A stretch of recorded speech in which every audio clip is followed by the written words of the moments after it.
Welcome to the Shift podcast. This podcast was recorded on the traditional territory of the Anishinaabe and Haudenosaunee people. The creators of this podcast recognize that we are all treaty people and we accept our collective responsibility to each other and to reconciliation as we work towards an equitable, inclusive, and accessible campus for all.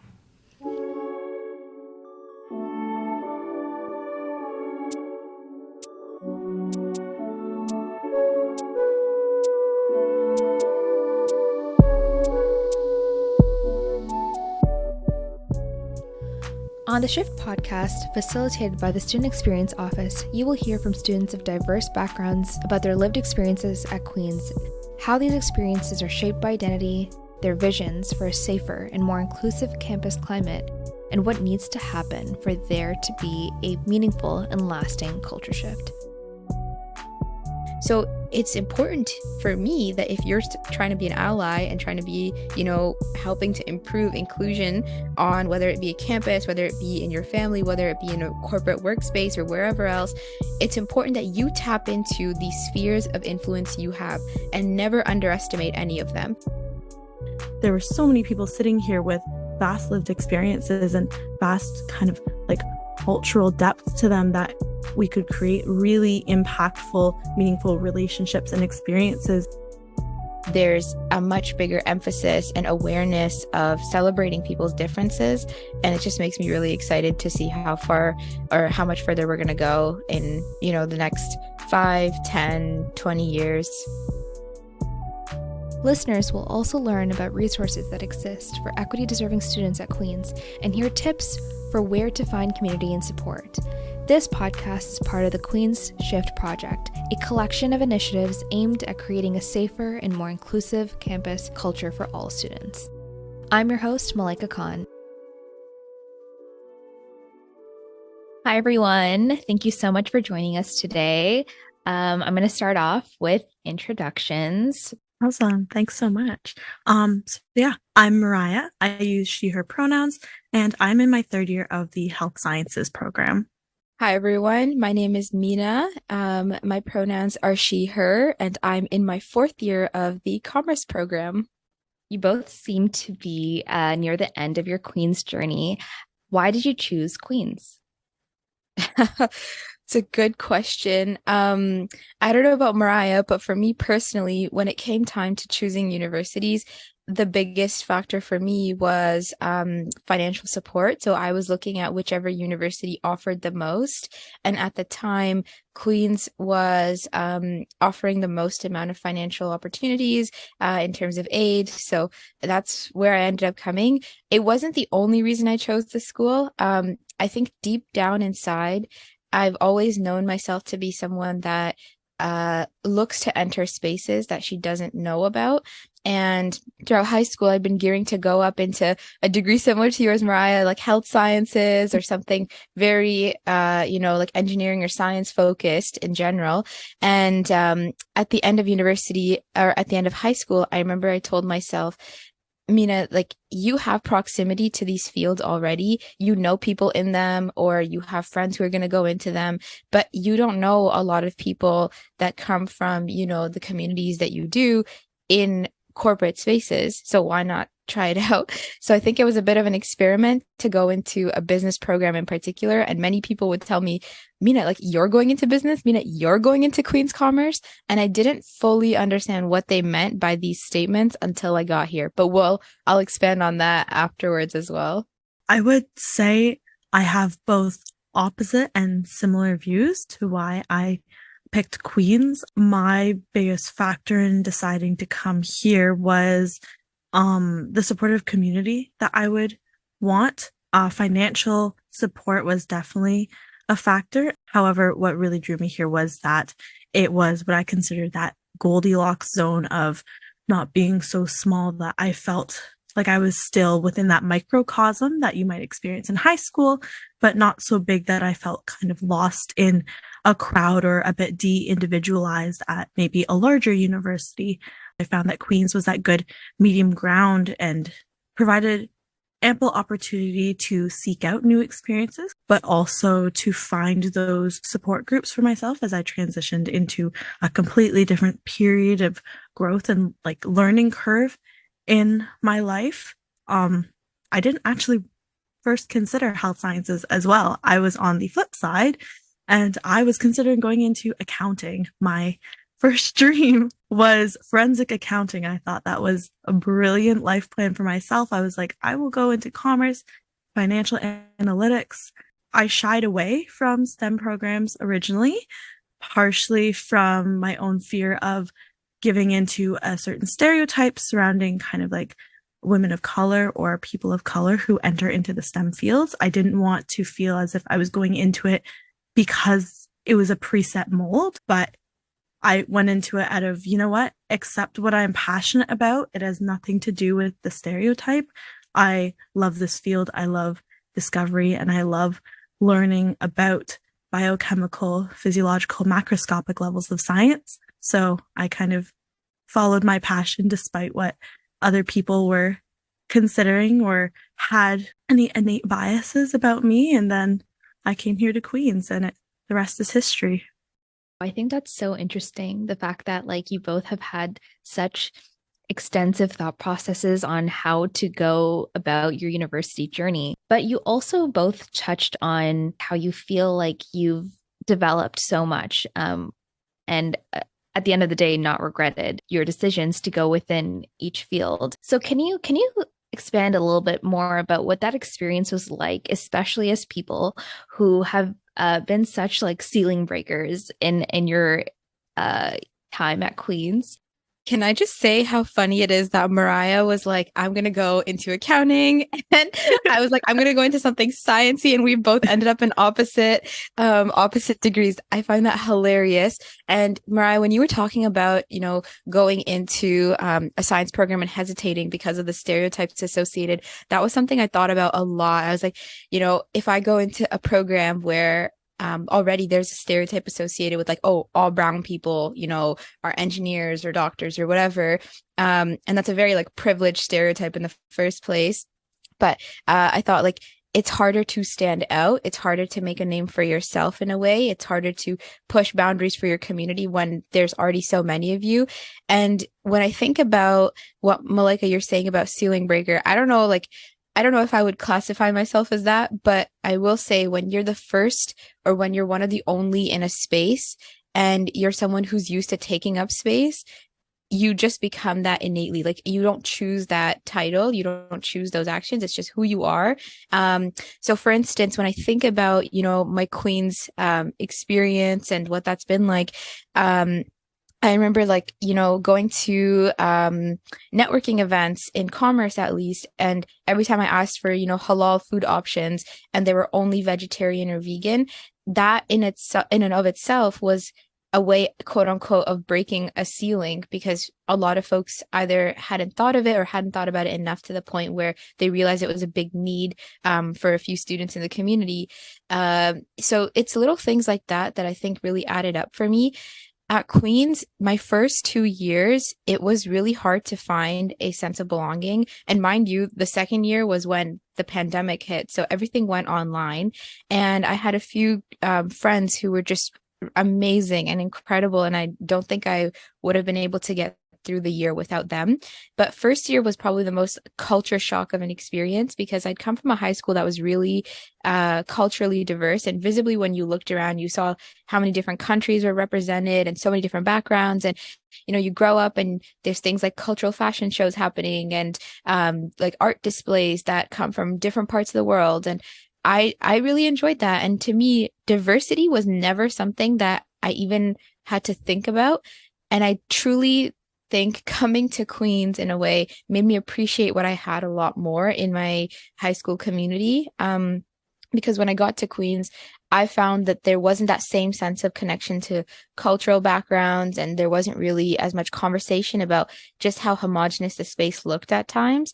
And that isn't to say, there cannot be diversity just because a space doesn't visibly look diverse, but it was the lack of conversations around celebrating people's differences that I found for me was a challenging transition. So that's a little bit about what my experience is like. And overall, I think this school has grown so much. The people I've met along the way, the people that have been coming into this school as well, there's a much bigger emphasis and awareness of celebrating people's differences.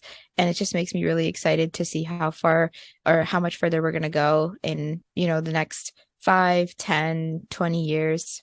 So, Mina, you're speaking a little bit about how your identity innately held such a strong role in how your experience at Queen's went.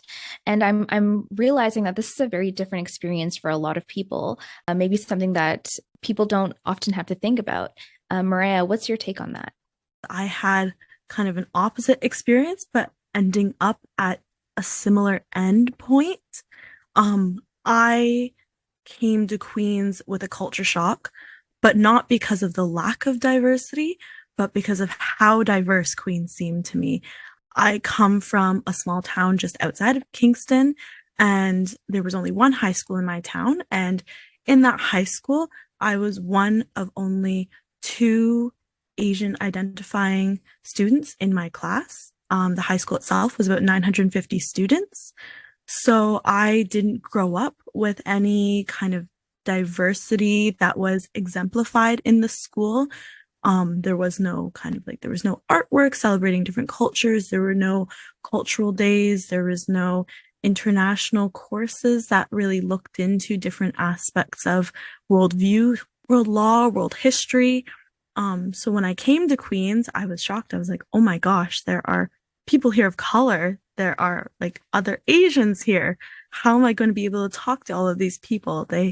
I've never been able to kind of connect with a community that shares a similar history to me. So I guess me trying to find my own corner of advocacy here was not because of a lack of diversity that made me want to reintegrate it into Queens, but instead my complete urge to hit the ground running and claim as much of it as I could, coming into a new opportunity to be able to connect with such diverse perspectives. I started pulling it in left, right, and center, trying to gain a sense of community from feeling like there was a disconnect here, but seeing how much opportunity there was for connection. Because from my perspective, there were so many people sitting here with vast lived experiences and vast cultural depth to them that we could create really impactful, meaningful relationships and experiences and kind of projects, advocacy work here at Queen's that was just sitting here waiting to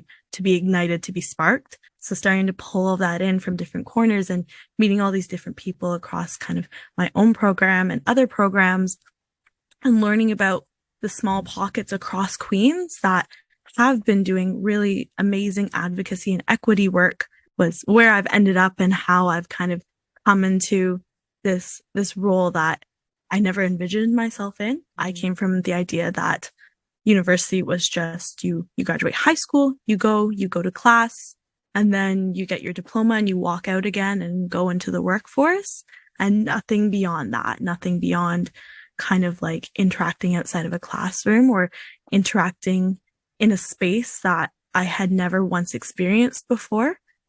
For me, this was an exponential learning curve across the past 3 years, trying to discover kind of who I am and also discover new ways of thinking in comparison to maybe ways that had been integrated into me from my past experiences. I think it's really interesting how you both use your identity to shape, I guess, how you approach Queens in different ways. Mariah, my question to you is do you feel like your identity played a huge role in searching for those advocacy projects and actually carrying them through? I would definitely say it is the main progenitor in kind of carrying these projects through and seeking them out actively as well. I do identify I'm Chinese and Thai, but my parents are white. As such, there's a bit of an intersectionality between kind of maybe growing up in a white household, but trying to reconnect with my own cultural background. And as such, being able to come to Queens and seeing all of these opportunities here to connect with people who share similar experiences, but also vastly different experiences. But we're coming to a similar conclusion of we all need to have a more collaborative shift towards working together as a singular entity rather than these small little pockets with brilliant ideas and phenomenal students and great initiative. Being able to pull those together is something that I've noticed makes an exponential change. It's something that makes it a more tangible and an even more enriched experience here. Mm-hmm. I also wanted to touch on the fact that like you guys have come from such completely different environments, but Mina, you had to kind of shift your entire perspective of how you engage with this new environment more so than the average Queen student. Do you feel like there were any specific challenges that you didn't really know how to approach since no one else has kind of gone through it before? Oof. Okay. Great question. So let me think. There's a lot that I can highlight here, but the personal growth that happens when you're in an educational environment, I don't think people fully realize that in our age group, generally as an undergrad student, you're going through so many new experiences, meeting so many new people. You're constantly evolving and changing. And I mean, even for instance, if you like open up TikTok or Instagram, you always see those like self-care, self-improvement trends. There's always something going around.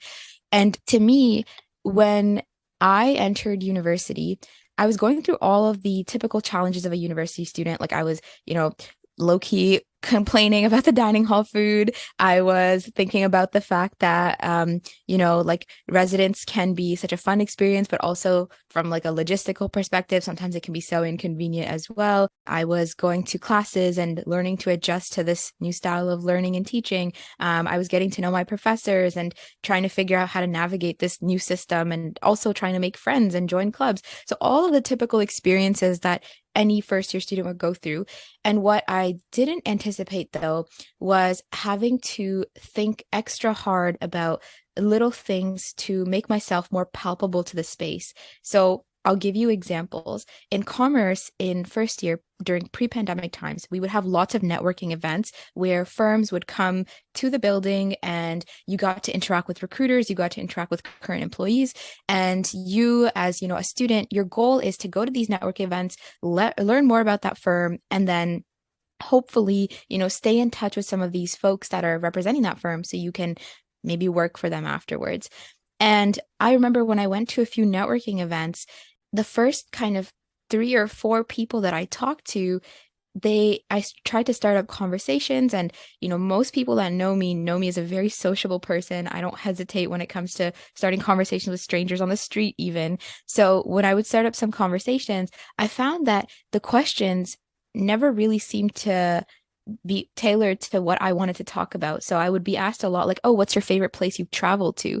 And at the time, I had only been to like my birth country, Pakistan, and Canada. And I remember thinking, and maybe like the States on a road trip once, but I remember thinking like, oh, yeah, I've been to the States. And I would see it on their faces, especially if there was a larger group having a conversation with like one recruiter, where some other student would say, oh, I've been to Italy, or another student would say, oh, like I've been to Tanzania. And immediately the recruiter or the representative from that firm would latch on like, oh, Italy, that's so cool. Yeah, I went there once too. Or no, my girlfriend's from Italy. Like there'd always be something to latch onto and carry that conversation with that student. And you could instantly tell that like, when someone's eyes spark up a little bit, and most people, if you talk to them and you're like, how was your presentation or how was your interview? Most people can tell the difference between, a decent, like, whatever kind of interview and a great interview. Because in a great interview or in a great conversation, you can tell that like that person really could see you, like they connected with you. They're going to remember you. If you were to message them afterwards through email or something, they would say, yeah, I remember you. You were, Italy girl or whatever. People would remember that, right? But in my case, I found it was so hard to stand out. Another thing that was an interesting experience for me personally was how underestimated I was in this space constantly. So, for instance, I remember in a particular group project, and I'm comfortable sharing this story because this individual and I have had so many conversations about it, and we laugh about it now. But I remember when I was in first year, I was in a group project where I was constantly being spoken over by one of the members of the group. And whenever we would see each other around in the halls, keep in mind, commerce is a program of like 400 people a year, and you get usually very close with your cohort. So I guess it's kind of similar, Mariah, to like health sci, where you're in a small program and most people know everybody else's business. So in commerce, we're a small program. We've gone through so many different activities together. We see the same like 80 people in our classes again and again because the classes are so small as well. And I remember whenever I'd see this person in the hallways, not only would they kind of just ignore me or they'd never initiate conversation, but they would also be talking over me in our group meetings. And often when I'd bring up an idea, they'd say like, I don't know about that one. So at first I was like, maybe the ideas just aren't that good. Like, that's okay. I get that. And maybe they just don't want to say hi to me. And like, that's okay. Like, I didn't want to take it personally, but I would always see this person going out of their way to talk to others. And one time I was in a hallway and I just saw them starting up a conversation with somebody. And I thought like, you made eye contact with me. Why didn't you say hi? Like, we're in the same group. We're in so many classes together. And it was only until I was in a group meeting and by chance, the group members pulled up LinkedIn profiles, believe it or not, and they were like, "Oh my God, Mina, you've won like a scholarship." And they were all so impressed that one person in the group who'd consistently been pretending I was almost invisible and didn't see any worth to me just based on what they saw visibly in terms of my identities as, a hijab wearing woman, as a brown Muslim woman, they suddenly had a total switch. So next time I saw them in the hallway, they were like, "Hey, how's it going?" And they even initiated asking to like do a coffee chat. And I thought how fascinating it is that even when from the classroom to networking events to even club spaces, a lot of times people would assume that, oh, she's not going to be anything impressive or cool or someone that I want to talk to based on what they were used to seeing as this definition of impressive. A lot of people in commerce have this outdated idea that quote unquote, like the hardos or the ones that are going to be the hardest working or get the furthest in life are those who are conventionally, white or male. And that's a stereotype that I would see throughout my first year a lot. And it impacted me because I would have to work extra hard to prove myself in these spaces. And believe me when I say you don't want to define yourself by your accomplishments. And I've never been someone that would go around saying to people, "I'm this person, I got this." Like that was never a part of my life. But somehow, even though I didn't define myself by my accomplishments, the environment I was in was defining me by my accomplishments. Even talking to recruiters, if there was some subtle way that I could sneak in something impressive that I'd done, they'd automatically want to listen more. And it was so hard to find a balance between not letting that consume my identity and at the same time acknowledging that I have to take extra steps to prove myself. Even, for instance, let's just throw one other example in just to spice things up. Contouring. I don't know if you're familiar with like the makeup, style of contouring, but I had never done it throughout high school or anything. But in first year, I remember going to like networking events and noticing that those who fit into more Western ideals of like beauty standards would automatically get a lot more attention from recruiters. And typically the recruiters, majority of them at these events would also be, folks who are white. I'm not saying that that's innately a bad thing. But when you have the same folks in a room looking to hire people, naturally they're going to gravitate towards the people that look like them or the ones that, have similar experiences to them because we like attracts like. It's just how it is. And even Harvard Business Review has this study that they released where the only real proven method of improving diversity in organizations is by having more diverse hiring panels. So when you have the same people in the same room, trying to recruit eager, fresh-faced students from a business school, I found that often that invisibility cloak would be over me again and again. And it was when I started to, make my features look a little bit more aligned with Western ideals of beauty, whether it was the way that I contoured my face, contoured my nose even, I found there was a subtle difference in the way I was perceived. And often I would get more conversations where recruiters would start conversations with me. And that difference alone told me that we have a massive problem and we need to bring in, different perspectives and people with different lived experiences into these spaces so that we are not perpetuating this groupthink pipeline problem. Mm-hmm. That was a lot. Thank you so much. And just for our audience, contouring essentially is when you use a darker shade to create shadows, natural shadows on your natural, quote unquote, natural shadows on your face. And it helps change your bone structure. And I find that a lot of people of color face this because they try to fit a very heteronormative way of looking. And I'm wondering, Mariah, is this a similar challenge that you face in health sci and how different career opportunities and even if it's not necessarily makeup, but have you been perceived differently based on your identity simply because you showed up as a Chinese Thai person? Oh, incredibly. I would argue that in health science, it's a little bit different in terms of maybe our demographic. The health sciences program is also small. My year is approximately 200 students, so I think it's about half of Mina's cohort, but there is a lot more Asian representation in it. That being said, however, the reason I go by the name Mariah is because it's not associated with being Asian on paper. If you never saw my face, if you never saw my LinkedIn, person's initial impression would most likely not be Asian. I've had people when I walk into the room say like, "Oh, you're Asian?" And first off, that is a terrible way to introduce yourself in an interview, in my opinion. I believe an interview panelist should not be making that statement.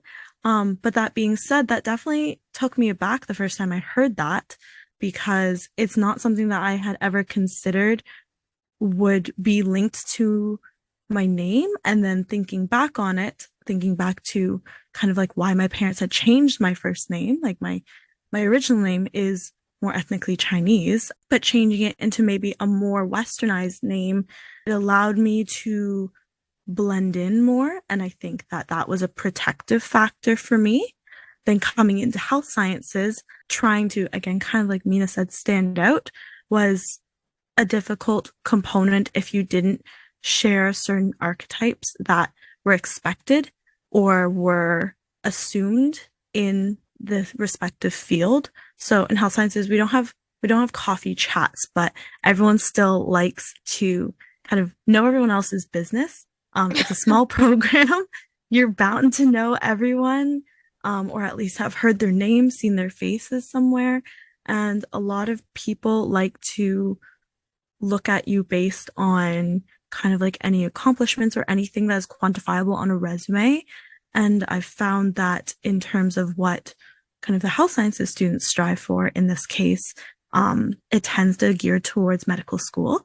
So it tends to gear towards research positions, getting medical school interviews, getting in at a young age seems to be kind of like a mile marker for what is considered successful in this program. A lot of people try and get in by third year, which is terrifying because a lot of people don't even can legally drink in the States by third year. So that is a terrifying consideration.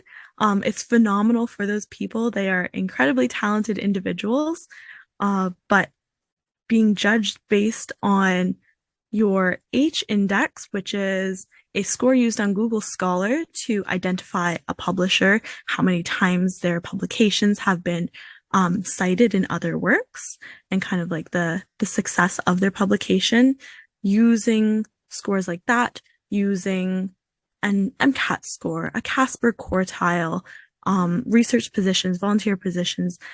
Every single student appears to be a copy paste pool of one another, as everyone uses that as their marker for success. It becomes this kind of continuous hamster wheel race of who can fulfill the most broad opportunities in the field that don't relate to academics. A lot of people don't introduce themselves based on maybe like more humanistic values, but instead based on kind of like what you've published. If you're in research by first year, which is terrifying because first year I didn't even know where my classes were. And then again, feeling as if there was a divide between legacies. So a legacy tends to be a person who comes from a family who has a healthcare background. So children of physicians or children of people who are healthcare professionals who then have an inherent advantage and they can kind of carry that forward. I recognize that they have their own pressures on them as well. There might be pressure from your family to perform to the same level as your relatives. But then there's also advantages, such as gaining access into that field right out of high school or growing up with that environment around you that allows you to have some leg up on other individuals in terms of coming into this program and then again being measured based on quantifiable arbitrary factors. All of that plays into when you come in with a certain identity, how people are going to gauge your success right off the bat. I came from a small town with kind of like maybe a more westernized name, and initial impressions were that I would not be able to match up to the standard because I did not come from maybe a family that was pushing me super hard from a more traditionalist Asian perspective of pushing into a professional program such as like law, engineering, medicine. But then also having the flip side where I'm not white and I don't have the same appearance advantages.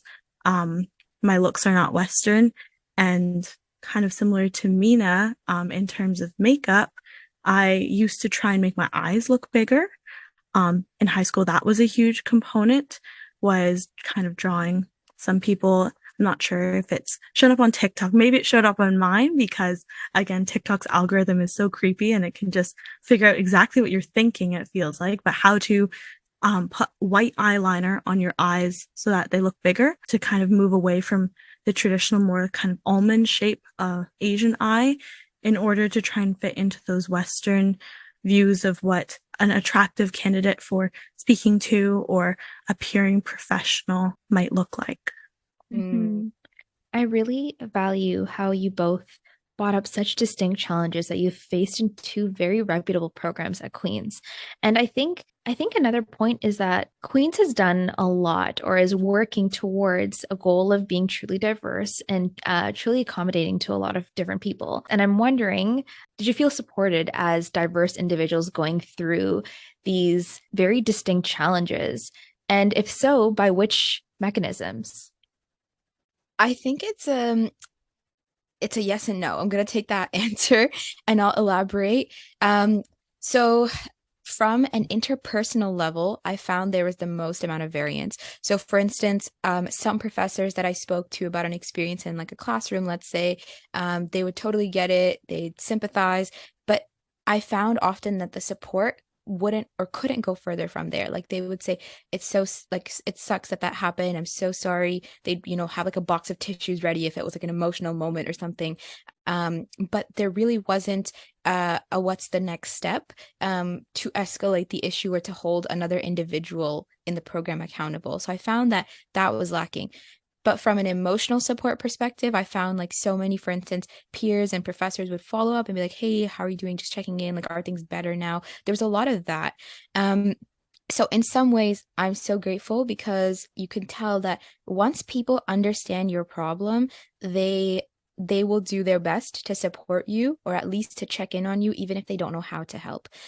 But to me, I was a little disappointed because I found that in some positions that are paid positions within the school where the job of the role is to look after the well-being and safety and all of that and success of all students, I found there was a lack of effort to try and understand students' experiences, particularly with students who come from underrepresented backgrounds. So commerce, when I entered in my first year, was the visibly most diverse cohort you could see in the program. And so I was acknowledging that, like, okay, it's amazing they're trying to increase their diversity. We have so many international students, but the level of inclusion was not really keeping pace with it at the time. And believe me, like, I know I've worked in so many diversity, equity, inclusion roles. I know how, slow these changes can be, and it takes time to see their effects manifest. So I sympathize a lot with, how challenging these types of this type of progress is. But I found that, for instance, even when I would escalate like a challenge to, let's say, like a counselor, and I'd say, I am feeling stressed, not because of like the academics or not because of like residents or not because of XYZ. I'm feeling stressed because of this specific instance of a barrier in a classroom, or for instance, a certain interpersonal interaction. I remember one time I was telling someone who works in at Queens that I had a student come up to me and say, like, how's the war in Syria? Because they assumed I was Syrian. And Mariah, if we're talking about terrible intros, I thought that was just the worst intro possible. Like, why would you come up and just say that, making an assumption that, like, A, I'm Syrian, where you didn't even ask, like you just made the assumption. B, making the assumption that Syria is fully defined by its war alone. That's also problematic. But there was just so many little moments like that that kept piling on. So it was never just like one incident, but I was explaining to this person how that was like the final moment that made me go, oh, I need to go talk to somebody about this. And to this person, the only follow-up that they had to offer was like, have you tried meditating? And I thought, like, I have told you a list of these small little experiences, these microaggressions that I have been seeing for months now. And this is all in first year alone. So like, keep in mind, you're going through that transition period. You're just trying to be a student. You're just trying to make friends. And on top of that, you're dealing with these microaggressions. Like, I couldn't catch a break. These types of things, I found the support for me really came when someone else would be like, hey, I would like this too. And those moments were often few, because I found when I would have conversations one-on-one with other students or other faculty members, or people at Queens who shared my lived experiences, they would agree and they'd say, like, I get where you're coming from. It's so frustrating. We'd have a lot of those moments of ranting to one another just to like blow off some of that steam around these microaggressions. But when it came to standing up in a room full of people, particularly people who don't share your lived experiences, a lot of folks didn't feel comfortable. And I respect their choice to not speak up, because I understand how hard it is, and I understand the repercussions. I understand, for instance, people are trying to get onto certain clubs or get access to certain opportunities. Not everyone has scholarships to support their education. Their parents are paying out of pocket, or they themselves are working multiple jobs. And, even as someone who already acknowledges that I come from an underserved community relative to Queens. Like, I'm not underserved everywhere in this country, for instance. I understand that not everybody is going to want to put that label on their back. Not everybody wants that target on their back.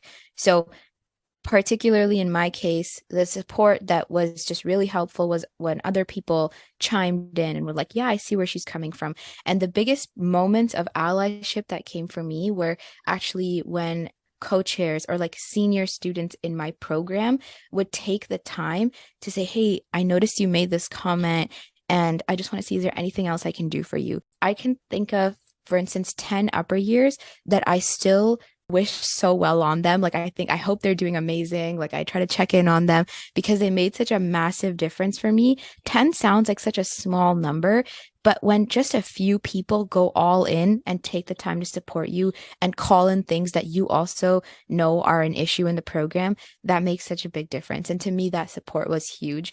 I wish there was more of that in my first year with paid positions at Queens, but I think I want to have the grace and the forgiveness to recognize not everyone's going to have those insights. And now there's a lot more conversation around it. And it's because of the level of advocacy work that students, alumni, faculty, and staff have put in to create those changes.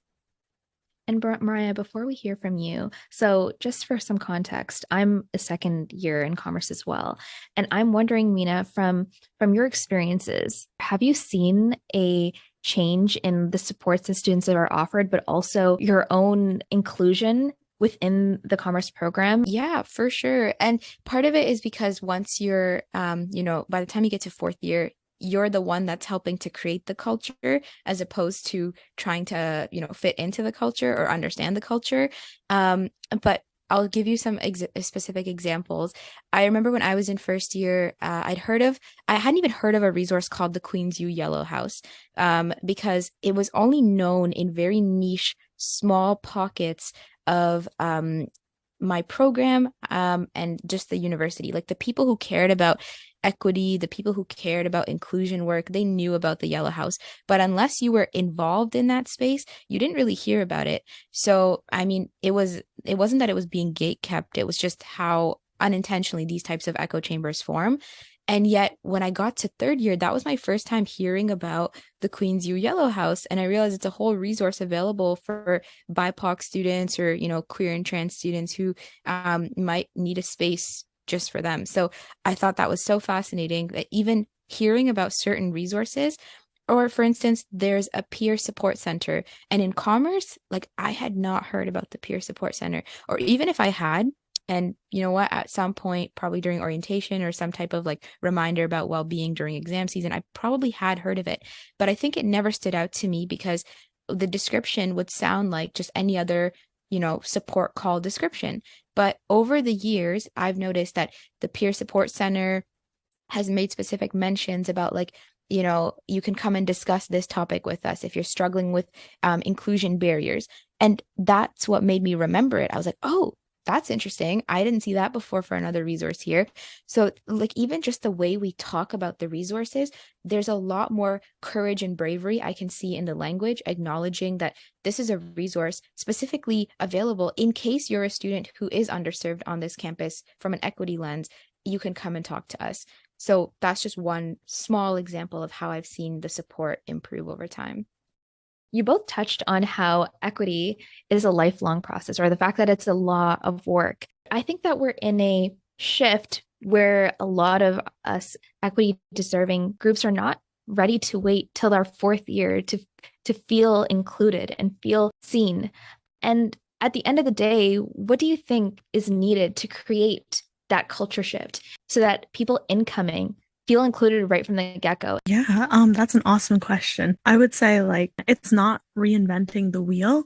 Equity work is not regenerating or inventing something and then running with it. We have to be able to see kind of like everything that intergenerationally has built up, how we can use those lessons and bring them forward. I'm going to tap into a completely different sphere and say that one of the biggest ways we can create a culture shift is for the younger generations who are coming into Queens is introducing them to it as they come into Queens rather than, as Mina and myself had, discovering it per se by second year or end of first year, entering third year, even fourth year. Like by the time you have been fighting so hard to establish your own identity and then come along to these resources.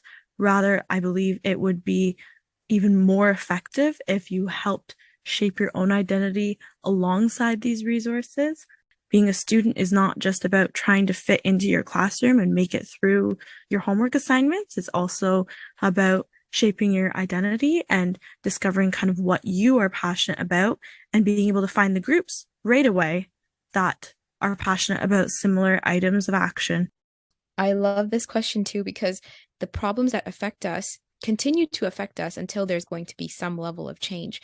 So when it comes to driving some type of cultural change, there is only so much that I can do with my story and my experiences, because the people that I am around most likely have already heard of these experiences, or they have some level of awareness of them just by being in proximity to me.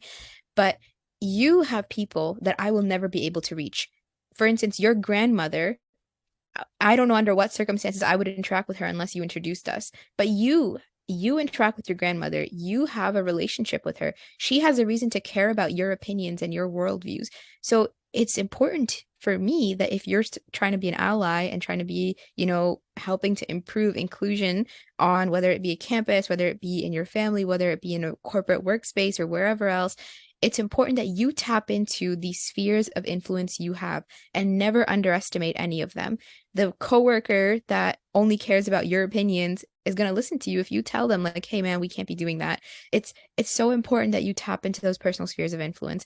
The second that you think you have to be the person out on the streets leading some type of grand protest is the second that I'm going to say you have to stop right there.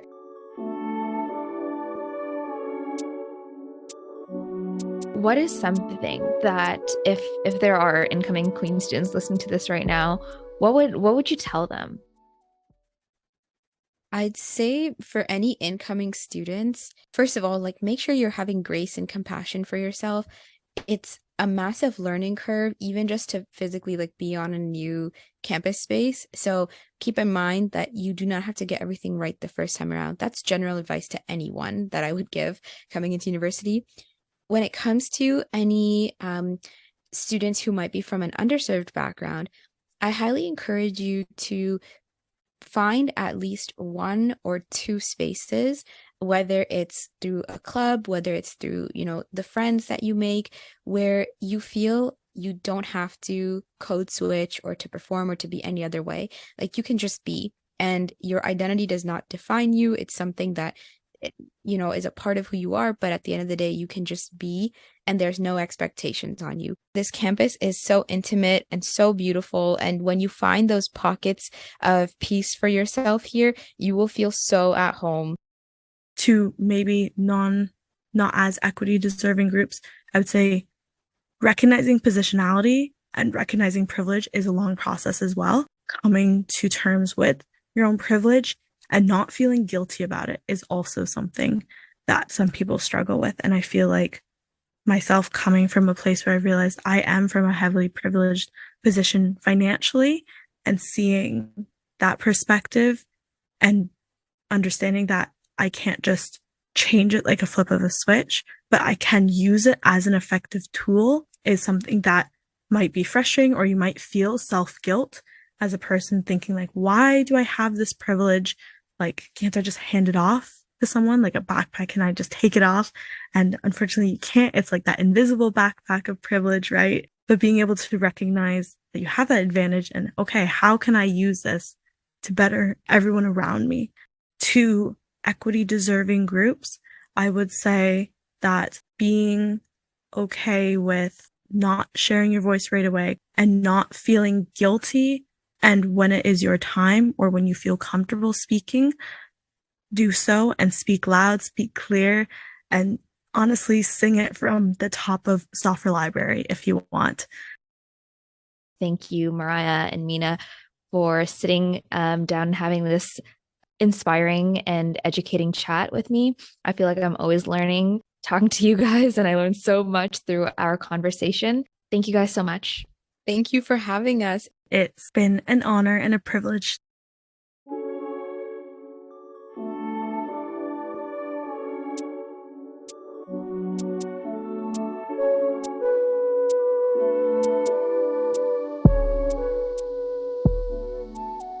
Thank you for listening to this episode of the Shift Podcast. For a list of all the resources mentioned in this episode, please visit the Shift Podcast website at queensu.ca/campus wellness project/shift-podcast. If you'd like to get involved in the Shift Podcast or have questions or comments in general, feel free to email us at queensshiftproject@queensu.ca.